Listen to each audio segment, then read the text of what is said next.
In the depths of a warm summer night, while the world sleeps, a small hunter awakens. Its eyes, ancient, alien, magnificent, open to the darkness. No eyelids to blink.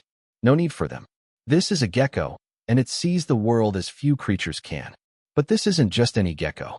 This is a living fossil, a time traveler, a survivor of epochs that crushed giants and reshaped continents. While dinosaurs rose and fell, while mammals conquered the earth, while humans built and destroyed civilizations, the gecko remained unchanged. Tonight, we tell the story of nature's most unlikely champion, the creature that evolution itself seemed to forget. Or perhaps, the creature that was already perfect. This is the story of the gecko that never evolved. In gardens and homes across the world, in rainforests and deserts, on glass skyscrapers and ancient stone walls, geckos go about their nightly routines with mechanical precision. They've been doing this for longer than trees have had flowers, longer than grass has covered the earth, longer than the continents have held their current shapes. They are witnesses to deep time itself. And their story forces us to reconsider what we think we know about evolution, survival, and the very nature of perfection. 260 million years ago, the world was unrecognizable. The supercontinent Pangaea dominated the globe, a massive landmass where every shore eventually met, where deserts stretched for thousands of miles, and where life was still recovering from the greatest mass extinction in Earth's history. In this alien landscape, something small scurried across sun-baked rocks. The first geckos had arrived. These early geckos were not so different from the ones we see today. They were small, lightweight, with splayed toes and keen eyes adapted for the twilight hours. They hunted insects in the crevices of rocks and the hollows of primitive trees. They were survivors in a world that demanded nothing less. But here's what makes their story extraordinary. While the world around them transformed beyond recognition, they did not. Evolution is relentless. It sculpts. It experiments. It discards what doesn't work and amplifies what does. In the time since geckos first appeared, entire branches of the tree of life have risen, flourished, and vanished. The dinosaurs, those titans of prehistory, dominated for 165 million years before a cosmic impact erased them. Birds evolved from feathered dinosaurs. Mammals, once small and insignificant, exploded into thousands of forms. Whales that returned to the sea, bats that conquered the air, primates that eventually built telescopes to examine the stars. And through it all, the gecko remained a gecko. Consider the magnitude of this constancy. When the first geckos appeared, there were no flowering plants. No grass covered the plains because there were no plains as we know them. No bees pollinated flowers because flowers didn't exist. The ancestors of modern mammals were still primitive synapsids, reptile-like creatures that would take millions of years to evolve the characteristics we associate with mammals today. In that ancient world, the gecko perfected its design. And that design was so fundamentally sound, so perfectly suited to its ecological role, that 260 million years of planetary transformation couldn't improve upon it. This isn't a story of stagnation. This is a story of perfection achieved so early that change itself became unnecessary. The gecko, in its humble simplicity, had discovered something profound, a design so efficient, so adaptable, so fundamentally sound that 260 million years of planetary chaos couldn't improve upon it. Look closely at a gecko, and you're looking at a masterpiece of biological engineering. Every feature, every adaptation, serves a purpose honed across eons. Start with the feet. Those delicate toes can cling to virtually any surface, glass, polished stone, even wet leaves hanging upside down in a rainforest canopy. The secret lies in millions of microscopic hair-like structures called setae, each splitting into hundreds of even smaller branches called spatulae. These create something called van der Waals forces, weak electromagnetic attractions between molecules. It sounds simple. It isn't. Each gecko foot has approximately 6.5 million setae. Each seta can support the weight of an ant. Together, they create an adhesive force so powerful that a single gecko could theoretically support the weight of a small child hanging from the ceiling. Yet the gecko can peel its foot away effortlessly, repositioning it dozens of times per second as it runs across a vertical surface. The mechanics of this system are breathtaking in their elegance. Unlike adhesive tape, which becomes less effective with use, gecko feet are self-cleaning. Dirt particles are too large to interfere with the spatulae at the molecular level, so they simply don't stick. The gecko can run through dust, across dirty surfaces, through spider webs, and its feet remain perfectly functional. No maintenance required. No degradation over time. Human engineers have spent decades trying to replicate this system. We've created synthetic gecko tape, adhesive robots, and climbing devices for astronauts. We've invested millions of dollars and countless hours of research trying to understand and copy what the gecko does effortlessly. But we're still amateurs compared to the real thing. The gecko mastered this technology 260 million years before we even existed. Then there are the eyes. Those magnificent, otherworldly eyes. Most geckos are nocturnal, and their eyes reflect this lifestyle. The pupils can expand to enormous size in darkness, gathering every photon of available light. Some species have pupils that close to a series of pinholes in bright light, allowing them to see clearly in conditions that would blind other animals. Their night vision is 350 times more sensitive than human vision. But there's something else, something that makes gecko eyes truly unique among vertebrates. They have no eyelids. Instead, a transparent scale covers each eye, and the gecko cleans it with its tongue. Watch this gesture. It's strangely endearing, almost comical. But it's also ancient beyond comprehension. This exact motion, this tongue flicking across a transparent scale, has been performed by billions of geckos across hundreds of millions of years. It connected the earliest geckos of the Permian period to the ones living in your backyard today. The eye itself is a marvel of optical engineering. Geckos can see color at night, something most nocturnal animals cannot do. They possess a high density of color-sensitive cone cells, along with the rod cells needed for night vision. This gives them a richness of visual perception in low light that we can barely imagine. The world they see in darkness is not the gray, colorless void we humans experience at night, but a vivid landscape painted in hues invisible to us. The skin of a gecko is another marvel. Soft, flexible, yet remarkably tough. Many species can shed their tails when threatened, a desperate defense mechanism called autotomy. The discarded tail thrashes wildly on the ground, distracting a predator while the gecko escapes. Within weeks, a new tail grows back, though never quite identical to the original. But some gecko species have evolved. Yes, evolved, an even more remarkable defense.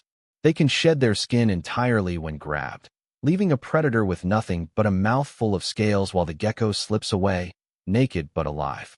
The skin regrows within days. This ability to sacrifice parts of themselves to survive speaks to a deeper truth about gecko biology.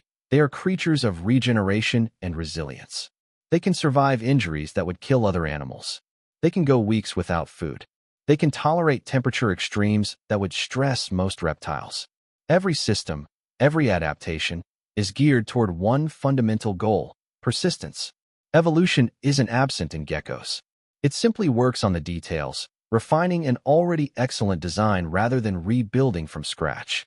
Today, geckos inhabit every continent except Antarctica. From the scorching deserts of Africa to the humid rainforests of Southeast Asia, from the rocky outcrops of Australia to the urban jungles of Miami and Bangkok, geckos have claimed the world. There are over 2,000 species of geckos, each adapted to its particular environment. The smallest, the Jaragua dwarf gecko, measures just 16 millimeters from snout to tail. It could sit comfortably on a dime with room to spare. The largest, the New Caledonian giant gecko, reaches 14 inches in length, with a powerful bite and a surprisingly affectionate disposition in captivity. In the deserts of Central Asia, the leopard gecko emerges from its burrow as the sun sets and the sand begins to cool. It hunts scorpions, spiders, and other geckos with methodical precision. Its thick tail stores fat reserves that allow it to survive for months without food, an adaptation to the feast or famine cycle of desert life. The desert is an unforgiving environment, where temperatures can swing 60 degrees between day and night, where water is scarce, and where any animal exposed to the midday sun risks death within hours. Yet the leopard gecko thrives here, retreating underground during the day, emerging at night to hunt when the desert comes alive with insects, arachnids, and other small prey. In the rainforests of Southeast Asia, the flying gecko launches itself from high branches, spreading flaps of skin along its body to glide gracefully between trees. It's not true flight, it's controlled falling, but it's effective enough to escape predators and travel through the canopy without descending to the dangerous forest floor. These flying geckos represent one of evolution's clever refinements on the basic gecko blueprint. The ability to glide opened up new territory, new hunting grounds, new ways to escape danger. But the fundamental architecture remained unchanged: the adhesive feet, the excellent vision, the small, efficient body plan. Evolution simply added parachutes to a design that was already perfect for arboreal life. In the cities of tropical Asia, the tokay gecko has become a familiar household companion. Its loud mating call, tok, tok, echoes through apartments and houses. It hunts the cockroaches, mosquitoes, and other pests that follow humans wherever we go. In many cultures, the tokay is considered good luck, a guardian spirit that protects the home. The tokay gecko is bold in a way that many gecko species are not. It will defend its territory aggressively, biting if threatened, and its jaws can draw blood. Yet it coexists with humans so completely that many people in Southeast Asia have never known a home without geckos clicking and calling in the corners, patrolling the walls, keeping the insect population in check. This ability to adapt to human environments is yet another testament to the gecko's fundamental soundness as a design. We've only been building cities for a few thousand years, a cosmic eye blink, but geckos have already claimed them as their own. They run across glass skyscrapers, hunt beneath fluorescent lights, and raise their young in the cracks and crevices of our concrete fortresses. We didn't invite them. We couldn't keep them out. They were already perfect for this world we're creating. In Madagascar, leaf-tailed geckos have evolved camouflage so perfect they seem to vanish against tree bark. Their bodies are flattened, their coloration matches the lichens and moss of their habitat exactly, and their tails are shaped like leaves. They demonstrate that while the fundamental gecko design hasn't changed, evolution continues to work its magic on the details, perfecting specific adaptations for specific niches. From the rocky islands of New Zealand to the cave systems of Vietnam, from the coastal cliffs of southern Europe to the mangrove forests of the Caribbean, geckos have found their place. Each species is a variation on the ancient theme, a refinement of a design that has proven its worth across 260 million years of testing in every imaginable environment. To truly understand the gecko's achievement, we must understand what it survived. The Permian-Triassic extinction, 252 million years ago, killed 96% of all marine species and 70% of terrestrial vertebrates. Volcanic eruptions in what is now Siberia belched poisonous gases into the atmosphere for thousands of years. Oceans acidified. Temperatures soared. It was, by every measure, the closest life on Earth has ever come to complete annihilation. Geckos survived. The Triassic-Jurassic extinction, 201 million years ago, wiped out most of the large terrestrial reptiles, clearing the way for the dinosaurs to dominate. Half of all species vanished. Geckos survived. The Cretaceous-Paleogene extinction, 66 million years ago, is the most famous. An asteroid 6 miles wide struck what is now Mexico's Yucatan Peninsula with the force of 10 billion Hiroshima bombs. The impact triggered earthquakes, tsunamis, and volcanic eruptions. Dust and debris blocked the sun for years. 75% of all species died, including every non-avian dinosaur. In the darkness that followed, while ecosystems collapsed and the mighty fell, small creatures endured. Things that could hide in crevices, that didn't need much food, that could tolerate temperature fluctuations. These were the inheritors of the post-apocalyptic world. Geckos survived, and not just survived, thrived. In the warm nights after the dust settled, when insects began to repopulate the devastated landscapes, geckos were there to eat them. When mammals began their great diversification, spreading into every available niche, geckos were already established, already successful, already perfect for their role in the ecosystem. But these famous extinctions are only part of the story.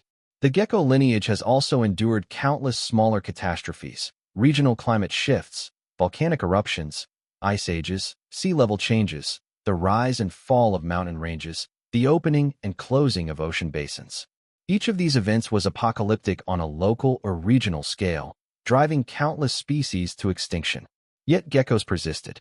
Their small size meant they needed little food. Their ability to hide in tiny spaces meant they could escape extreme temperatures. Their efficient metabolism meant they could survive lean times. Their successful body plan meant they could quickly adapt to new conditions once the crisis passed. Think about this. The gecko clinging to your garden wall tonight is the descendant of creatures that watched the dinosaurs rise and fall, that survived ice ages and supervolcanoes, that persisted through climate shifts that would have seemed apocalyptic to any single generation, but which the species as a whole weathered with the patience of deep time. This isn't luck. This is resilience forged in the furnace of mass extinctions. But we must address the central question: why didn't geckos evolve? The answer is both simple and profound. They did. They just didn't need to change their fundamental blueprint. Evolution isn't always about transformation. Sometimes it's about refinement. Geckos haven't remained absolutely static for 260 million years. That would be impossible. They've diversified into over 2,000 species, each with unique adaptations. Some have developed elaborate camouflage. Others have lost their limbs, becoming snake-like. Some have become diurnal, active during the day. Others have developed vivid colors or the ability to vocalize in complex patterns. But the basic gecko body plan, small, lightweight, with specialized feet and excellent vision, has remained remarkably consistent. And there's a word for this in evolutionary biology: evolutionary stasis. Evolutionary stasis doesn't mean evolution has stopped. It means that a species has reached what biologists call a local fitness peak. Imagine evolution as a landscape of hills and valleys, where height represents fitness, how well-suited an organism is to its environment. Most species are constantly climbing, trying to reach higher peaks where they're better adapted. But what happens when you reach the top of a peak? Any step in any direction takes you downward. Any change makes you less fit, not more. Geckos reached their peak early. Their body plan was so effective for their ecological niche, small nocturnal predators of insects and other invertebrates, that every major change would have been a step backward. So they stayed at their peak, with evolution working on the fine details rather than the fundamental architecture. This is actually more remarkable than constant change. It means that 260 million years ago, in a world that no longer exists, random mutations and natural selection stumbled upon something so right, so fundamentally sound, that it would remain viable through every planetary upheaval that followed. Consider what this means. The gecko body plan is not just good, it's optimally good for its niche. It's so well designed that hundreds of millions of years of evolutionary pressure, operating across billions of individual geckos, across thousands of species, across every imaginable environment from deserts to rainforests, couldn't find a better solution. This is evolution working exactly as it should, but the result looks nothing like our usual narrative of constant change and improvement. Sometimes evolution's greatest achievement is recognizing when to stop changing. And that's the paradox of the gecko, proof that sometimes evolution's smartest move is knowing when to stop. If you enjoyed uncovering this ancient secret, make sure to follow Story of Ages, where every creature reveals a lesson from the deep past. See you in the next story of life.